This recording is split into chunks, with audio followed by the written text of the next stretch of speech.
Bismillahirrahmanirrahim. Assalamualaikum warahmatullahi wabarakatuh. Nama saya Nur Hafizah binti Tarmidi akan mempersembahkan berkenaan pentaksiran berterusan profesionalisme keguruan.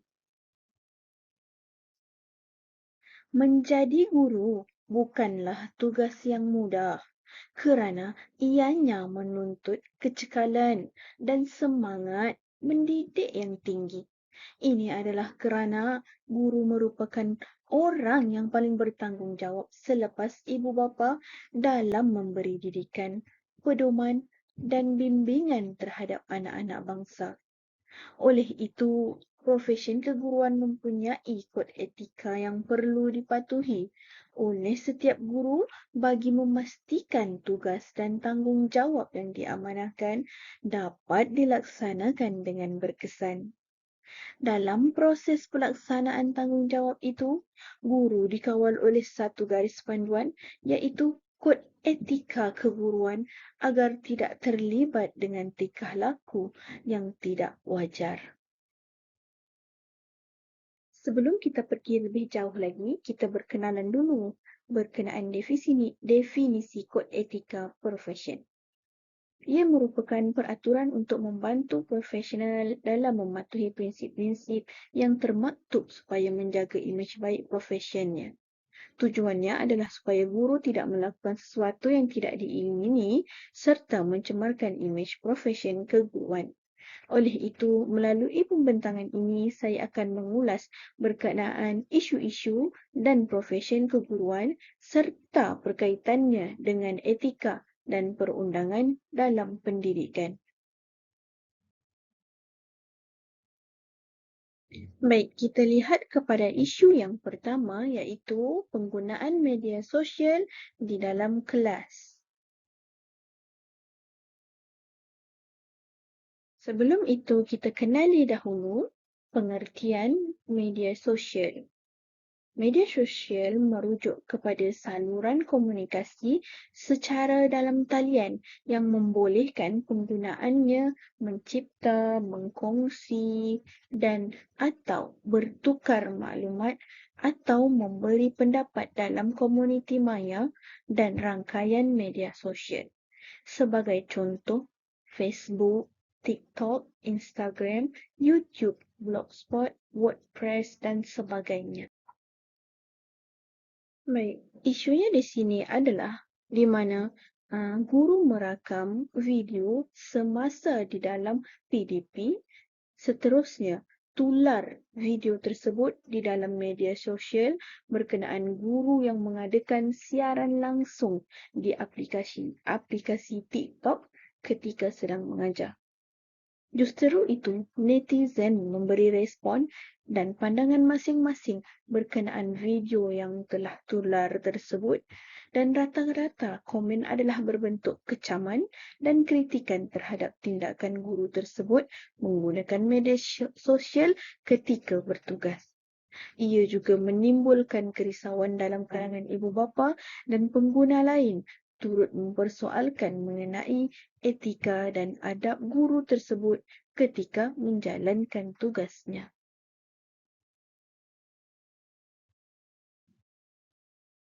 Isu ini bukan pertama kali berlaku. Semenjak kewujudan media sosial seperti TikTok, ramai yang mahu mengikuti trend, maka banyak video di media sosial memperlihatkan guru mengikut trend dengan merakam pelajar-pelajar ketika sesi pengajaran dan pembelajaran sedang berlangsung, lalu memuat naik di aplikasi tersebut. Umumnya, tidak salah untuk bermain di media sosial, tetapi menggunakannya di dalam kelas dan pada waktu mengajar adalah sangat tidak wajar, apatah lagi untuk kepentingan peribadi atas dasar suka-suka. Malah, apabila seorang guru itu bertindak sedemikian, keikhlasannya untuk mengajar pasti akan dipertikaikan. Sudah tentu fokus utama bukan untuk murid di hadapannya, tetapi lebih kepada skrin telefon pula. Adakah motif sebenarnya untuk mengajar atau mendapatkan populariti? Jadi, berikut adalah contoh kes penggunaan media sosial dalam kalangan guru.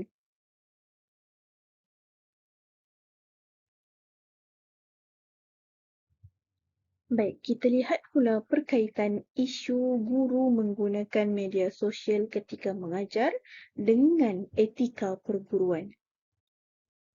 Dalam era dunia tanpa sempadan ini, pemerolehan maklumat melalui media sosial dapat membantu guru dan murid memperoleh informasi semasa yang bermanfaat.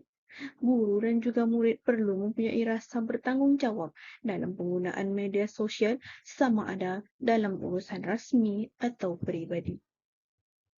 Oleh yang demikian, dengan adanya garis panduan nilai dan etika penggunaan media sosial dapat mengelakkan dan memastikan setiap maklumat yang ingin dikongsi adalah tepat dan tidak menjejaskan kepentingan awam yang boleh memudaratkan dan mengancam keselamatan diri. Berikut adalah surat berkeliling berkenaan garis panduan nilai dan etika penggunaan media sosial kepada guru-guru.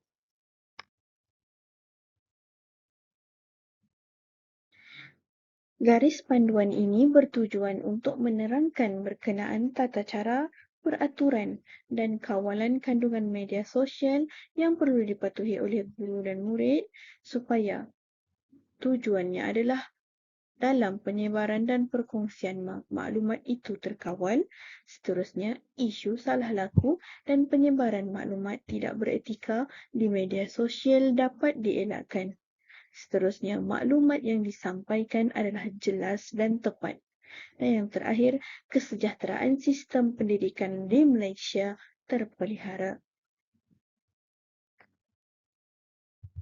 Berikut adalah etika dalam penggunaan media sosial yang telah disenaraikan di dalam garis panduan, di mana guru dilarang menggunakan media sosial untuk tujuan-tujuan berikut. Yang pertama, mendedahkan maklumat rasmi yang terkandung dalam dokumen sulit atau dokumen terhad kerajaan kepada pihak umum. Seterusnya, membuat sebarang pernyataan yang menyentuh perkara yang boleh menjejaskan imej dan dasar kerajaan. Seterusnya, menyebarkan maklumat yang tidak sahih, menyebarkan hasil kerja guru atau murid yang boleh mengaibkan, dan yang terakhir, berkongsi kenyataan yang menyentuh isu sensitif politik, agama, kaum dan individu tertentu. Sebenarnya, terdapat pelbagai lagi yang tersenarai di dalam garis panduan tersebut. Jadi, sebagai seorang insan yang bergelar guru juga seharuslah mempunyai disiplin yang tinggi dalam menjalankan tugasnya. Mahu tidak mahu, seseorang guru haruslah bijak mengimbangi kewajipan dalam tuntutan kerjanya dengan keinginan menggunakan media sosial. Selain itu, adalah lebih baik untuk seseorang guru itu menjalankan tugas hakikinya, iaitu mendidik anak muridnya dengan sepenuh-penuh perhatian dan menjadi tauladan yang baik di dalam kelas. Akhir sekali, guru haruslah menunjukkan komitmen dan sentiasa komited dalam pekerjaan yang dilakukan supaya kredibiliti sebagai seorang pendidik anak bangsa terus dihormati seperti dahulu kala. Hal ini adalah penting bagi memastikan guru kembali mendapat kepercayaan masyarakat sebagai pendidik anak bangsa yang berjaya. Baik, seterusnya kita pergi kepada isu yang kedua, iaitu isu penderaan murid. Seperti biasa, kita lihat dulu definisi untuk kanak-kanak. Kanak-kanak didefinisikan sebagai seseorang yang di bawah umur 18 tahun seperti yang termaktub di dalam Akta Kanak-kanak 2001. Penderaan kanak-kanak pula bermaksud dera ataupun satu perbuatan zalim yang dilakukan kepada golongan kanak-kanak. Biasanya ditakrifkan kepada mereka yang berusia kurang daripada 18 tahun. Dan yang terakhir, penderaan kanak-kanak adalah satu pencabulan atau pelanggaran yang serius terhadap hak kanak-kanak untuk berkembang dalam keadaan sihat dan bermaruah, di samping menyebabkan risiko dalam kelangsungan hidup mereka. Kategori penderaan boleh dikategorikan kepada 3, iaitu penderaan fizikal, penderaan emosi dan penderaan seksual. Penderaan fizikal menurut Akta Kanak-Kanak 2001 adalah apabila seorang kanak-kanak dicederakan dari segi fizikal menyebabkan kecederaan yang boleh dilihat pada mana-mana bahagian tubuh kanak-kanak itu akibat kekerasan atau penggunaan ejen atau objek yang disengajakan kepada tubuh kanak-kanak itu. Seterusnya, penderaan emosi menurut Akta Kanak-Kanak 2001 adalah apabila seseorang kanak-kanak dicederakan dari segi emosi yang menyebabkan gangguan yang boleh dilihat pada fungsi mental atau emosi kanak-kanak itu seperti kecelaruan mental atau tingkah laku, keresahan, kemurungan, penyendirian atau bersendiri dan perkembangan yang lambat. Dan yang terakhir, penderaan seksual. Menurut Akta Kanak-Kanak 2001 adalah apabila seseorang kanak-kanak teraniaya dari segi seks jika dia mengambil bahagian sama ada sebagai peserta atau pemerhati dalam apa-apa aktiviti yang berunsur seks bagi apa-apa maksud atau eksploitasi oleh mana orang yang bagi memuaskan nafsu seks orang itu ataupun orang lain. Berikut adalah contoh kes penderaan terhadap murid yang telah dilaporkan pernah berlaku. Antaranya adalah berlaku di Sik Kedah dan Muar Johor sekitar tahun 2022.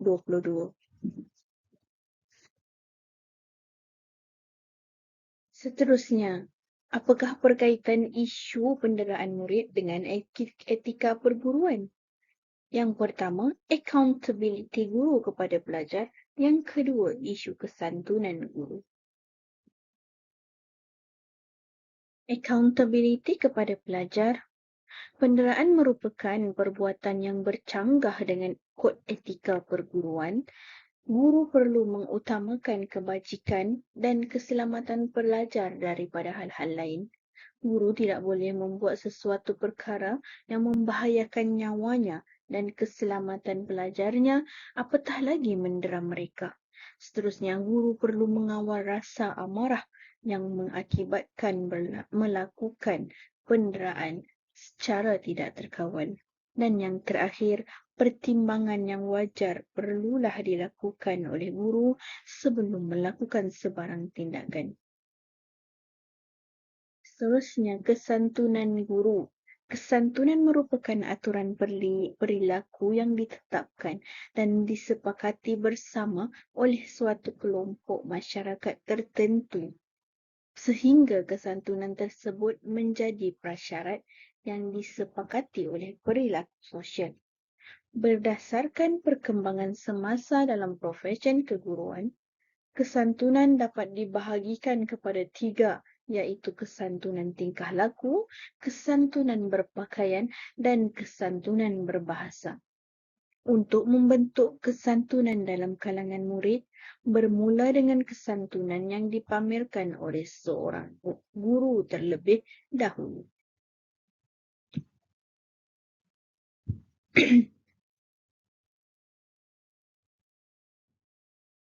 Baik, kita melihat kepada kesan berlakunya penderaan terhadap kanak-kanak dan institusi sekolah itu. Yang pertama, kesan berlakunya impak proses dalam pembesaran murid. Pendedahan berulang kepada peristiwa yang memberikan tekanan boleh mendatangkan kesan kepada tindak balas tekanan otak, menjadikannya tidak aktif dan kurang penyesuaian diri. Seterusnya, impak dari segi psikologi. Kanak-kanak yang menderita akibat penganiayaan cenderung untuk menjadi kurang berkeyakinan dan tidak percaya kepada individu dewasa.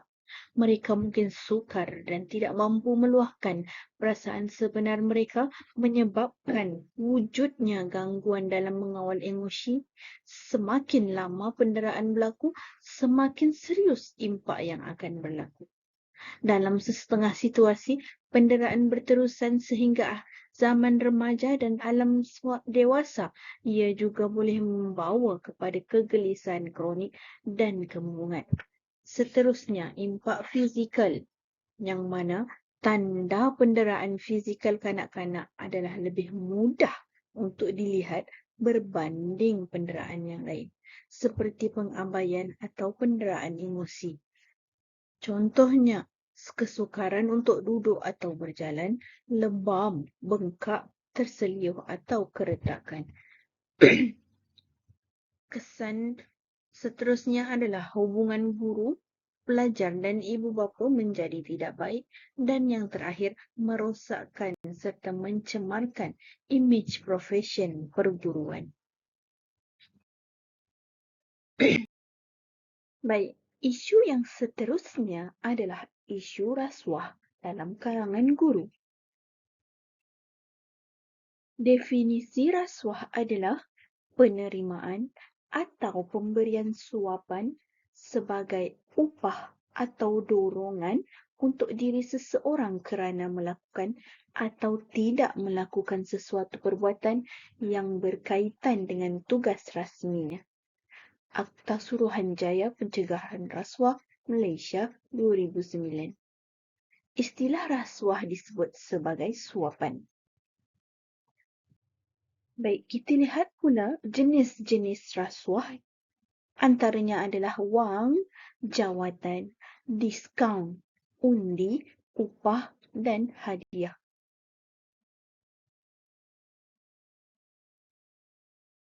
Peraturan-peraturan pegawai awam mengikut Kelakuan dan Tata Tertib 1993. Perkara 4-2 iaitu dengan membelakangkan tugas demi kepentingan diri. Perkara 4-2-C-2 berkelakuan yang menimbulkan syak yang munasabah yang dia telah menggunakan kedudukan awamnya bagi faedahnya sendiri. Perkara 8-1-A, seseorang pegawai awam tidak boleh memberi atau menerima apa-apa jua hadiah jika penerimaan atau pemberian itu mempunyai kaitan dengan pelaksanaan tugas pegawai tersebut.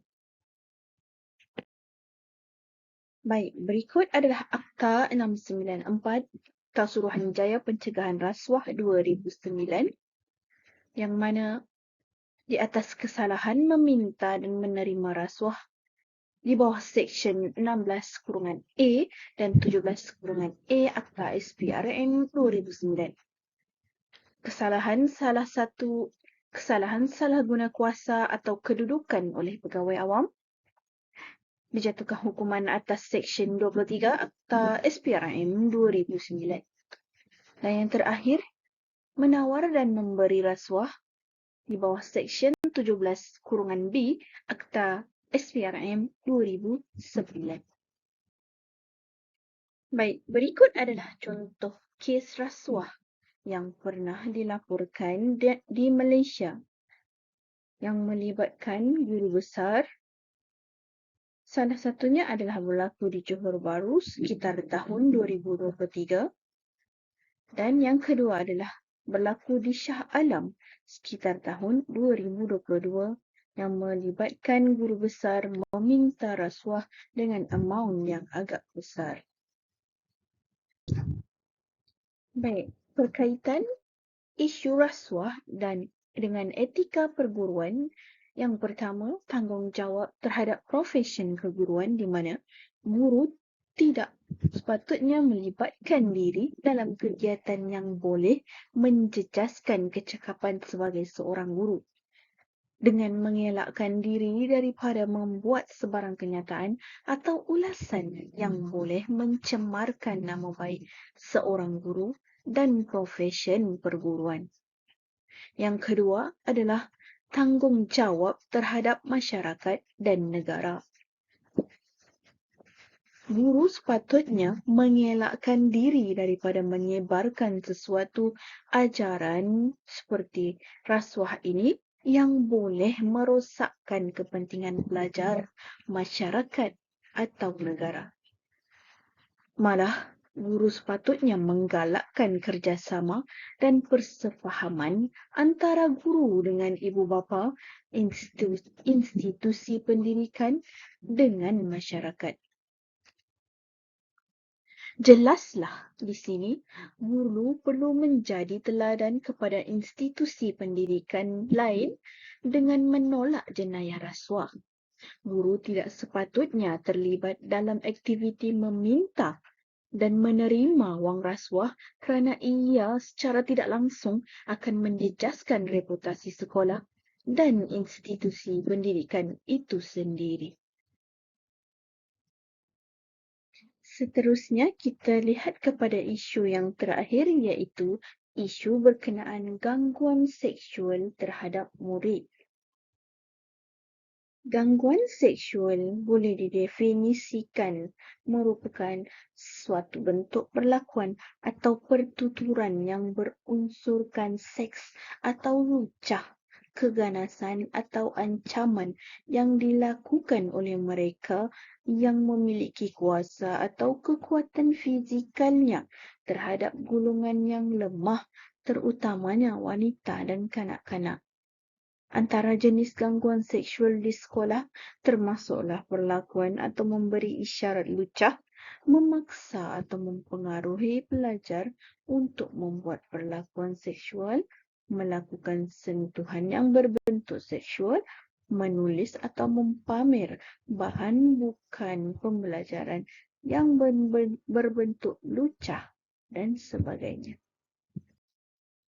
Antara perbuatan yang tergolong di bawah definisi gangguan seksual juga telah dijelaskan di bawah Seksyen 14 dalam kurungan A Akta Kanak-Kanak 2017. Antaranya adalah pertama, menyentuh mana-mana bahagian badan seseorang kanak-kanak. Yang kedua, membuatkan seseorang kanak-kanak menyentuh mana-mana bahagian badan orang itu atau bahagian badan mana-mana orang lain. Seterusnya, membuatkan seseorang kanak-kanak menyentuh mana-mana bahagian badan kanak-kanak itu sendiri. Dan yang terakhir, melakukan apa-apa perbuatan lain yang melibatkan kontak fizikal dengan seseorang kanak-kanak tanpa persetubuhan.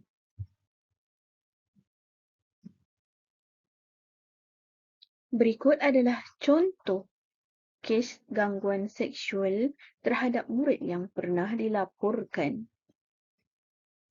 Antaranya berlaku di Kota Baru yang melibatkan seorang guru matematik dan sains. Berlaku sekitar tahun 2022.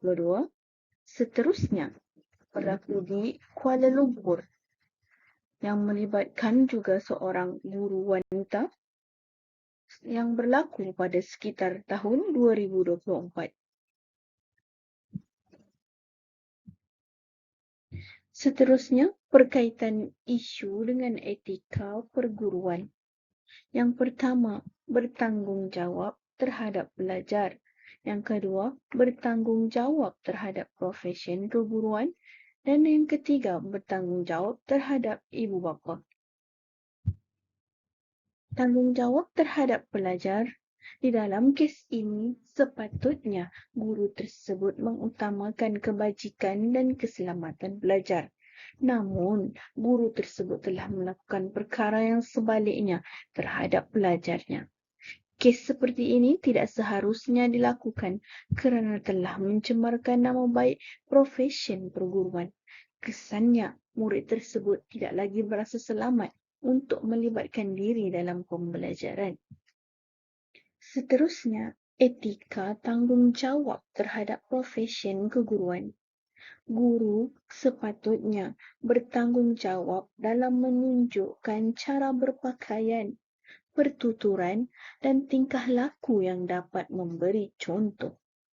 Dalam isu gangguan seksual ini, guru tersebut tidak bertanggungjawab dalam memberi contoh yang baik kepada murid kerana telah menunjukkan tingkah laku yang negatif dengan membuat gangguan seksual secara terang-terangan ke atas murid tersebut. Guru tidak seharusnya bertingkah laku sebegitu rupa sehingga boleh mencemarkan imej dan profesionalnya sekaligus akan menyebabkan hilangnya kepercayaan orang ramai terhadap profesion perguruan. Tambahan lagi, guru haruslah menanamkan sifat yang baik terhadap semua muridnya supaya mereka dapat berkembang menjadi warga negara yang taat setia dan berguna. Seterusnya, etika tanggungjawab terhadap ibu bapa.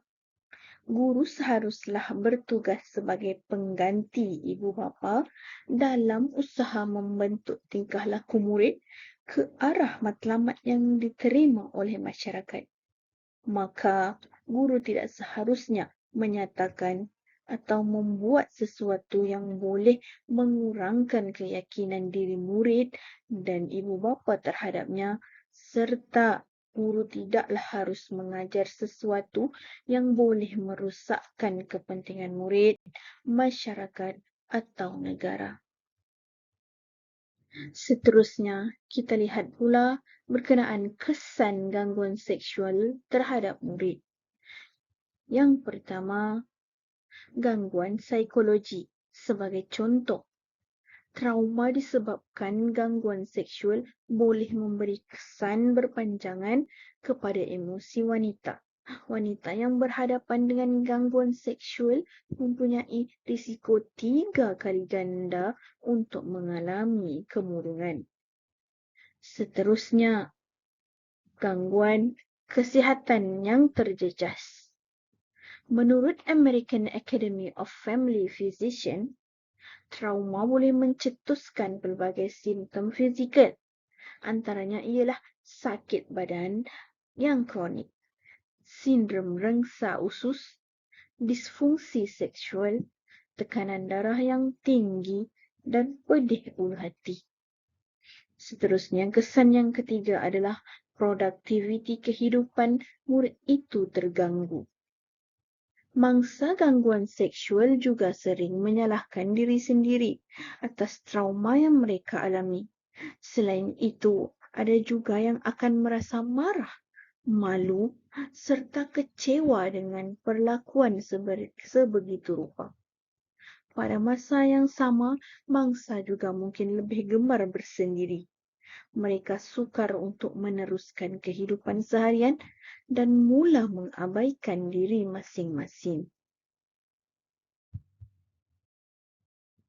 Sebelum saya mengakhiri pembentangan ini, mari kita dengarkan firman Allah Subhanahu wa taala di dalam surah Az-Zariyat ayat 56.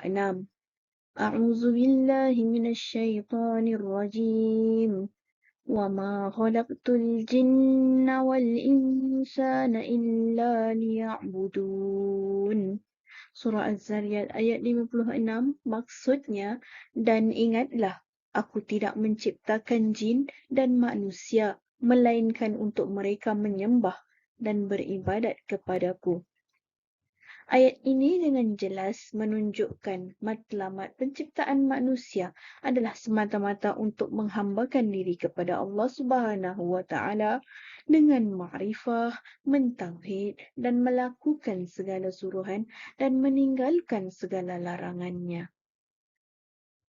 Menyentuh tentang pekerjaan, ia adalah sebahagian daripada kehidupan.